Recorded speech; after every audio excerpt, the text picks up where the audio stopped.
Halo semua, berjumpa lagi dengan saya Radika, mahasiswa IAIN Batu Sangkar dengan jurusan Pendidikan Guru Madrasah Ibtidaiyah. Di video kali ini, saya akan membahas mengenai manajerial pendidikan inklusif dan alternatif penempatan pendidikan inklusif di Indonesia. Selamat menyaksikan! Manajerial pendidikan inklusif dan alternatif penempatan pendidikan inklusif di Indonesia. A. Implikasi manajerial pendidikan inklusif. Pendidikan inklusif ialah implementasi pendidikan yang berwawasan multikultural yang dapat membantu siswa mengerti, menerima, serta menghargai orang-orang yang berbeda suku, budaya, nilai, kepribadian, dan keberfungsian fisik dan psikologis. Dalam pelaksanaannya, mutu sebuah pendidikan juga dipengaruhi oleh manajemen yang baik dan komponen-komponen pendidikan yang saling menyempurnakan. Begitupun pendidikan inklusif yang baik tak lepas dari manajemen yang baik pula. Komponen-komponen pendidikan tersebut mencakupi yang pertama, manajemen kesiswaan. Ialah penataan dan pengaturan terhadap kegiatan yang berkaitan dengan peserta didik atau siswa. Yang kedua, manajemen kurikulum. Program pengajaran mencakup kegiatan peranan, pelaksanaan, dan penilaian kurikulum. Kurikulum mencakup kurikulum nasional dan kurikulum muatan lokal. Yang ketiga, manajemen tenaga pendidik, yang bertugas menyelenggarakan kegiatan mengajar, mengembangkan, mengelola, dan memberikan pelayanan teknis dalam bidang pendidikan. Yang keempat, manajemen sarana dan prasarana. Manajemen sarana dan prasarana pendidikan bertugas merencanakan, mengorganisir, mengawasi, dan mengevaluasi kebutuhan dan penggunaan sarana dan prasarana pendidikan agar dapat memberikan kontribusi secara optimal dan aktif pada jalannya proses pendidikan. Yang kelima, manajemen keuangan merupakan komponen produksi yang menentukan terlaksananya kegiatan belajar mengajar bersama komponen-komponen lainnya. Yang keenam, manajemen lingkungan, bagian integral dari sistem sosial yang lebih besar, yaitu masyarakat.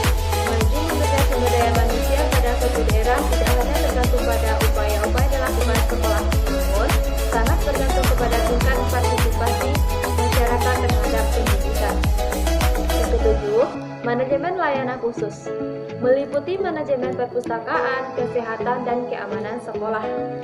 Sekolah umum atau reguler yang menerapkan program pendidikan inklusif akan berimplikasi secara manajerial di sekolah tersebut. Di antaranya, yang pertama, sekolah reguler menyediakan kondisi kelas yang hangat, ramah, menerima keanekaragaman, dan menghargai perbedaan. Kedua, sekolah reguler harus siap mengelola kelas yang heterogen dengan menerapkan kurikulum dan pembelajaran yang bersifat individual. Ketiga, guru di kelas umum atau reguler harus menerapkan pembelajaran yang interaktif. Yang keempat, guru pada sekolah penyelenggara pendidikan inklusif dituntut melibatkan orang-orang secara bermakna dalam proses pendidikan. Alternatif penempatan pendidikan inklusif di Indonesia.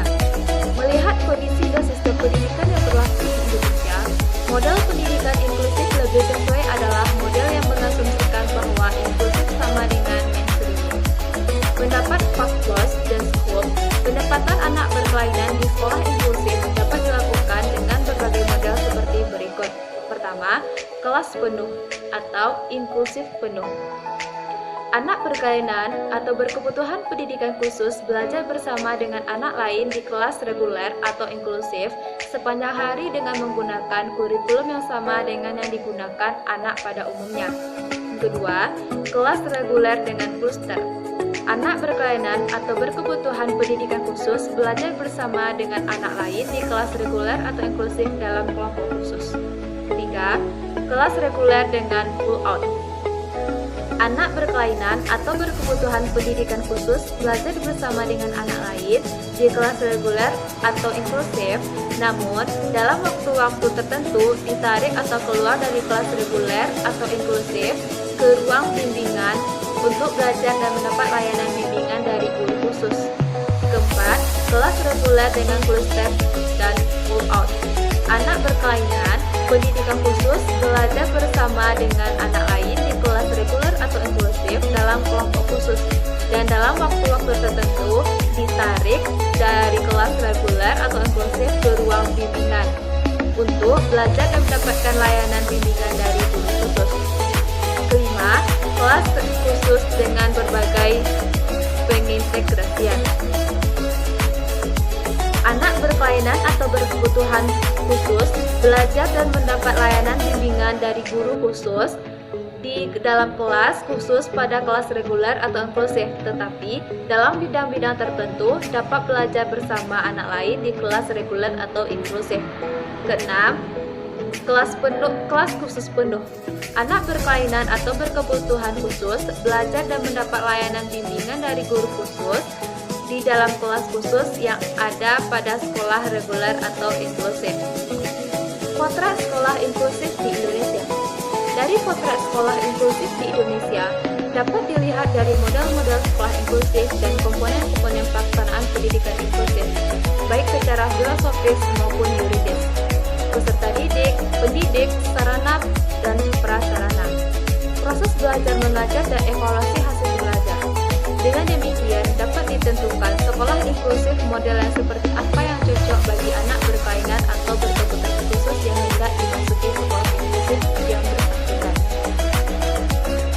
Dengan adanya potret yang menggambarkan kondisi real atau nyata di lapangan sekolah inklusif, bersangkutan akan dapat meningkatkan baik kompetensi gurunya maupun sarananya, sehingga akan lebih aksesibel bagi semua anak, termasuk anak berkelainan atau berkebutuhan pendidikan khusus. Sekian video penjelasan dari saya ya. Jangan lupa like, comment, and subscribe. Terima kasih. Semoga bermanfaat.